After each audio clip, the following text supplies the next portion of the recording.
For those I've spoken with here in Maine, they say the surge of law enforcement is overwhelming. The amount of cameras, unnerving. But the most unsettling part is the unknown about Robert Card's whereabouts. Well, Adriana, the severity of that storm damage here in Scituate, it's apparent. We've got toppled and splintered trees. We've got down power lines, and this roadway behind me has been closed all day after a tree blocked the roadway after it toppled, but crews have since been able to clean that up. But the number one question on everybody's mind here on Byron Randall Road is, was this a tornado? You can see the rain's really coming down here in Providence, which spells bad news for the handful of people still camped out at the State House after Judge David Cruz upholding the eviction notice handed down by the state and Governor McKee's administration on December 7th. Rain, that is flooding, and it's also caused a sinkhole right here on the side of the road. This is actually a piece of that pavement here on Atwells Avenue, and I just want to take a quick second to show you how deep the sinkhole is. I'm going to drop this right in here. From the mound to the field, the Smithfield Sentinel's historic run has been on full display at an international level. And tonight they're getting a first-class shipment of something worth its own weight in gold. Now, the biggest story we've seen here today is this foot traffic here by the seawall. And we're actually joined by one of those pedestrians, Greg. And Greg, tell me, what are you doing out here? Oh, we came in from Rochester, New York yesterday. Providence question last night on Jeopardy about the state capitals. That nobody got, right? Nobody got. Megan says she was screaming at the television, letting people know it's Providence. Shannon, literally just minutes ago, Providence police releasing new information into Wednesday's fatal hit and run here behind me on North Main Street.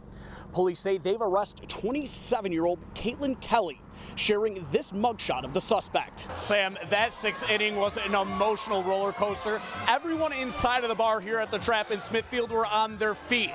The kids were going wild, and as you can see, these fans are still celebrating the big win, and all she could hear in that sixth inning is "Let's go Braden." The 10 of hearts, that's Lauren Morris's card. Lauren was just 18 years old when she was murdered back in 1988. See, all the fans I spoke with today had mixed emotions on what they thought the final score would be, but they all had one message. They all hoped that Tom Brady would come out and shine tonight. This memorial was erected and dedicated in 2020. And over the weekend, Charlie Masterson says he received a chilling text and walks me through the moment he saw this. 12 News reporter Matt Paddock joins us live from Providence's Public Safety Complex with new details in this 12 News exclusive. Matt?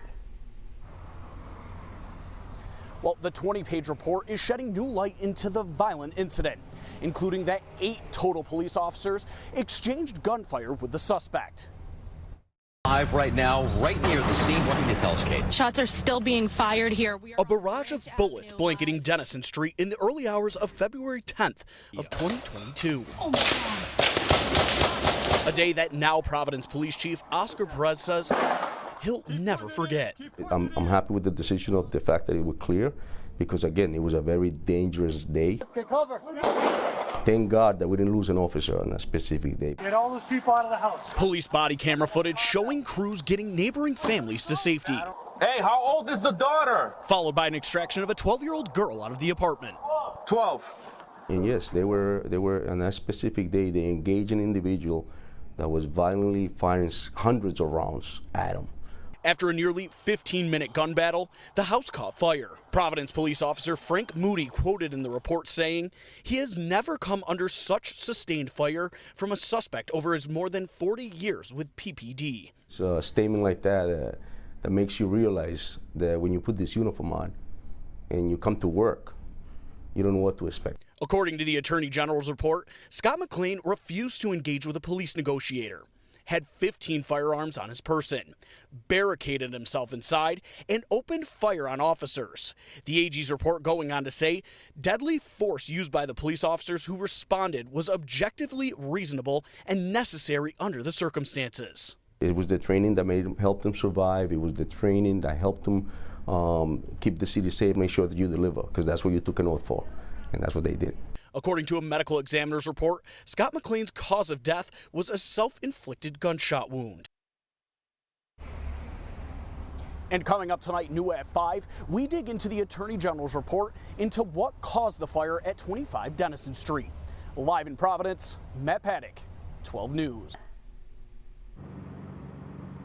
Well, Kayla, Kim, emergency crews suspending their major search efforts at 2 o'clock today due to that extreme heat. But this jetty here behind me is where police say that 15-year-old boy was playing in the water and never resurfaced. Spotlights splitting through darkness. Rescue boats rushing through ripping waves. A massive search and rescue mission on the shores of Dunes Park. Yesterday at about 7:15, we were dispatched here for a report of a swimmer that went under. Coast Guard helicopters hovering the jetty. Swimmers and divers breaching heavy waves. People watching on, panic-stricken, as rescue boats frantically searching the westerly waters for the 15-year-old boy Thursday night. We did a full search around the mouth of the breachway and actually extended easterly towards Weekapaug Point. Those search efforts carrying on through the early morning. That's correct. This is a recovery operation. But after hours of scouring the waters and shoreline this morning, those search efforts now winding down. Currently, we are slowly ending the major response part of our recovery efforts. At this point, the search just came up with nothing. Just around 2 o'clock, emergency responders packing up and partially suspending their search due to extreme heat. Perfect. All right, guys, thanks. We're going to become more of a localized departmental search and rescue. We're going to keep our boat and go out tomorrow, our jet ski, and I know some of the departments up and down the coast are going to do the same thing. Chief Gingerella warning the public that these waters here behind me are dangerous. We'll have more live updates coming up starting at 5 o'clock. Live in Westerly, Matt Paddock, 12 News.